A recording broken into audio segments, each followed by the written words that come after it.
Hi all, my name is Nigel Jaramnidin and today I am excited to present my work on modeling a hybrid RF FSO communication system. So this is a midterm progress report where I will discuss the background, methodology, results and future direction of my project. So this study mainly focuses on predicting attenuation in both RF and FSO channels while preserving correlation, a key factor in ensuring efficient communication. So let's dive in.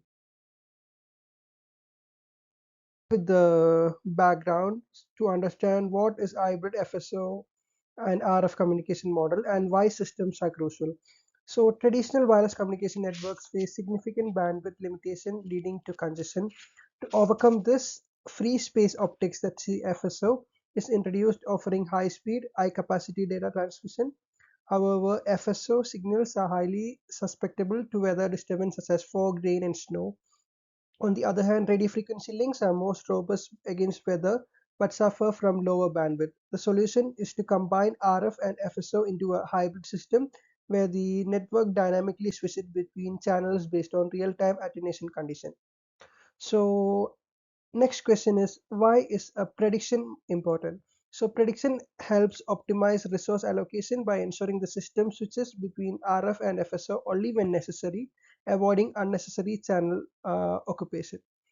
So these predictions adapts to the weather condition in particular and optimizes the network performance and preserves RF and FSO correlation.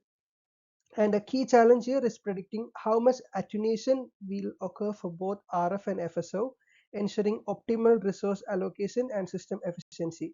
So this brings us to our key research objective of this project, developing accurate prediction model for RF and FSO attenuation while preserving their correlation. Is about the importance of correlation preservation. So, what does the correlation preservation mean? It refers to maintaining the natural statistical relationship between RF and FSO attenuation in the predictive models. So, I can explain with a real life scenario like if rain causes RF signals to weaken, it likely affects FSO signals as well. And the degree of attenuation might be different, but there is a correlation between how both channels behave under the same condition.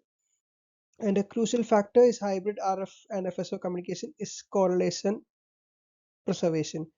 Since RF and FSO signals experience the same atmospheric condition, their attenuation levels are not independent.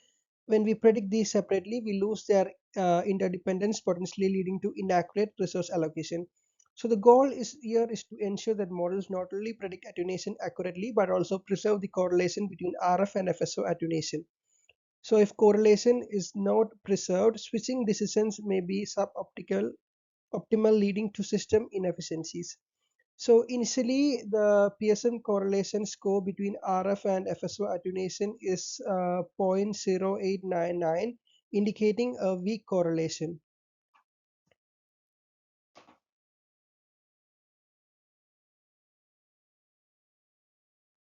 Graph represents the RF FSO correlation. As you can see, the attenuation is very weak.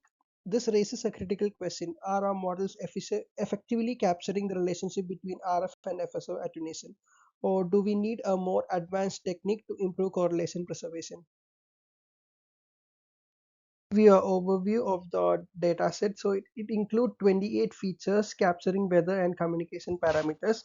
And the target variables are RF attenuation, that's the RFL attenuation that measures the signal degradation in the radio frequency channel due to environmental condition, and also the FSO attenuation that measures the signal degradation in the free space optical channel, which is highly sensitive to weather. And also there are several other features which I have not mentioned here, but like it's important but not that important.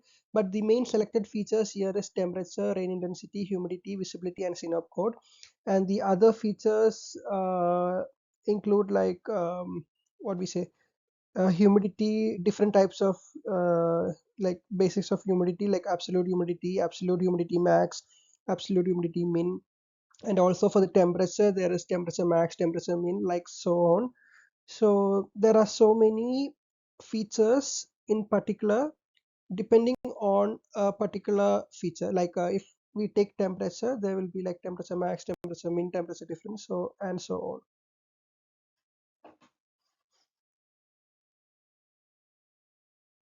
Feature selection process.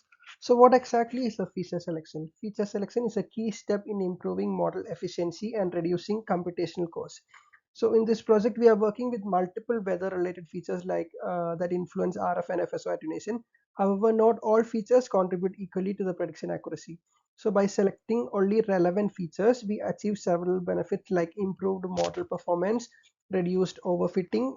Overfitting means like reducing the risk of model learning noise instead of actual trends in the data, and also faster computation of the data. So to ensure that we use only the most relevant features, I have applied feature selection using recursive feature elimination for the A part of this project, and also the correlation based filtering to remove redundant or highly correlated features. And from the 28 features, the final session includes temperature, rain intensity, humidity, visibility, and the synop code. So through the feature selection process, I have extracted what actually is important for us, like for this project. The results and the observation that we got from the part A of the project, that the method we use is like build separate models for both RF and FSO attenuation using a random forest regressor. So the result is like RMSE score was 0.5220 for RF model and the R square was 0.9770. That performed well actually for the RF model, and for the FSO it was a slightly worse, like around 0.878 for the RMSE, and R square was 0.9463. So the main observations that we got was the RF model is more stable, likely because RF attenuation is less sensitive to weather conditions compared to the FSO. However, since these models were trained independently, they do not account for correlation between RF and FSO attenuation. So this led me to explore joint model approach, which I'll discuss like later. And for the RMSE comparison, I can say the like what exactly was RMSE? RMSE means the root mean square error for each model. So the lower the RMSE value, the better will be the model. And for the R square, it's vice versa. So it shows how model explains the variance in the data, and higher the R square value indicates better predictive power. Chart of my A part of the project, that first I have done the data pre-processing, then I have like splitted it into train and test, and then I have done the feature selection, and then train the RF attenuation model, then the train the FSO attenuation model, and then evaluate the model for the final RMSE and R square, and then compare the models. The part B approach, it's a joint modeling. So in part B, we shift from independent models to joint modeling. So independence model were the first, like were the ones we done first, and then we now move to the joint modeling. So the key motivation is that RF and FSO signals experience attenuation due to the same environmental condition, meaning their attenuations are correlated. So instead of treating them separately, we now attempt to leverage this correlation for better prediction. To integrate RF and FSO prediction, I experimented with two modeling approaches. So in part A, RF and FSO were modeled independently, but this ignored their relationship. So since RF and FSO signals are affected by the same weather condition, capturing this relationship can improve prediction accuracy. So to explore this, I have implemented two cascaded approaches. So the method two, that's the cascaded RF to FSO model. So the first method follows a step-by-step prediction approach where we first model RF attenuation and then use this prediction to improve FSO attenuation modeling. So first we train a random forest model to predict RF attenuation using weather-based features. Then we use the predicted RF value as an additional feature to train another model for FSO attenuation prediction. So the goal here is if attenuation is a good indicator of weather condition, then adding RF prediction should improve FSO prediction. So the potential benefits are like it helps captures underlying hidden patterns. If RF attenuation is predictable, it may serve as a proxy feature to improve FSO modeling as well.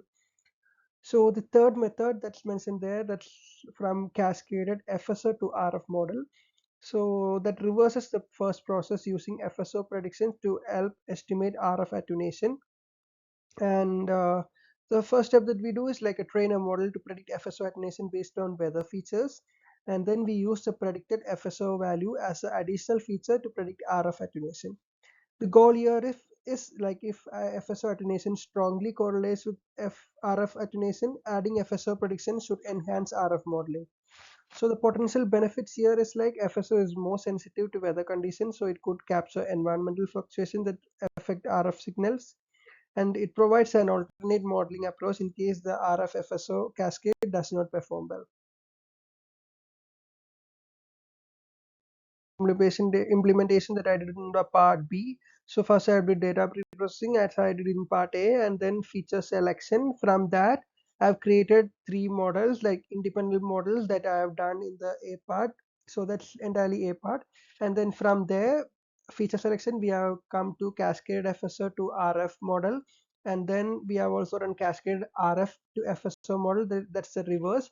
And then from every models, we concluded with a model evaluation for all the models, and then we take the performance metric, that's the RMSE, R square, and all the correlation.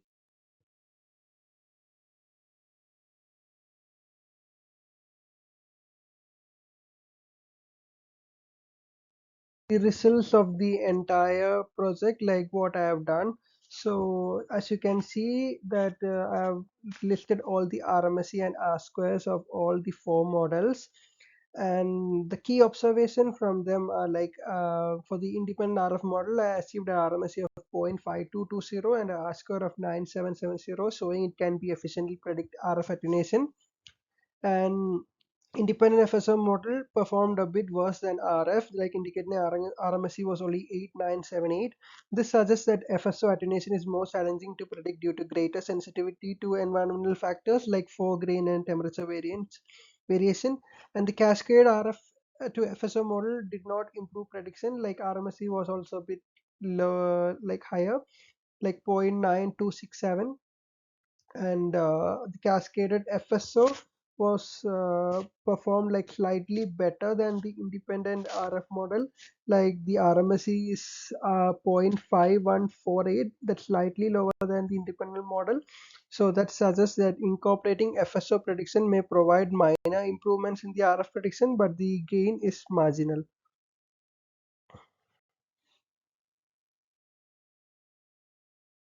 Model comparison graph that I have given here.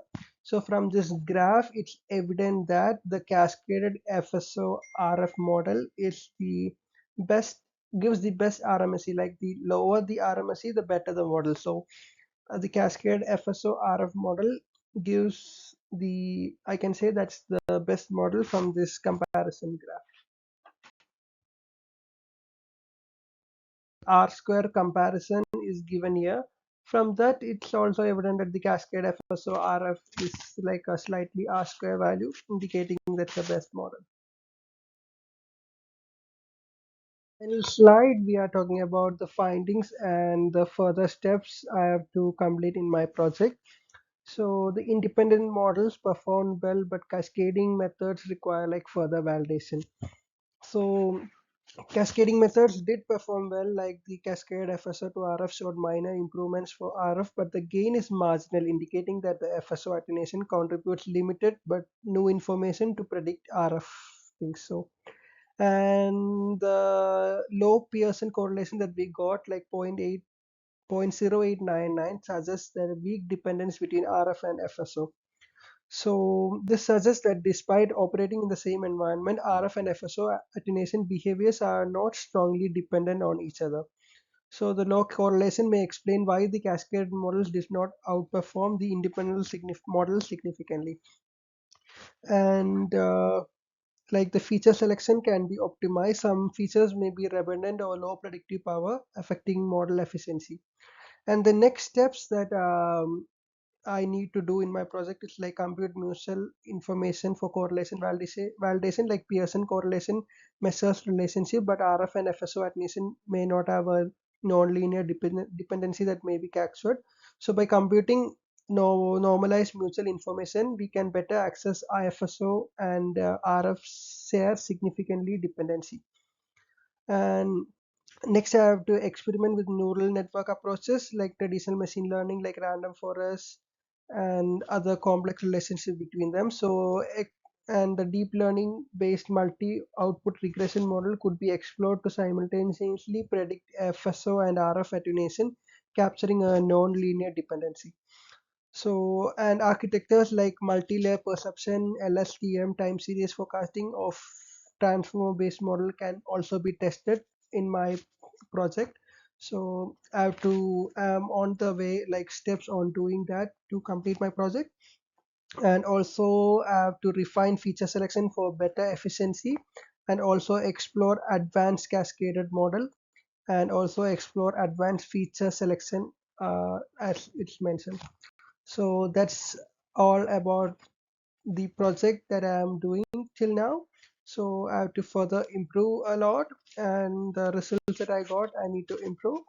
And hope you all understood what I have like did till now. Thank you so much.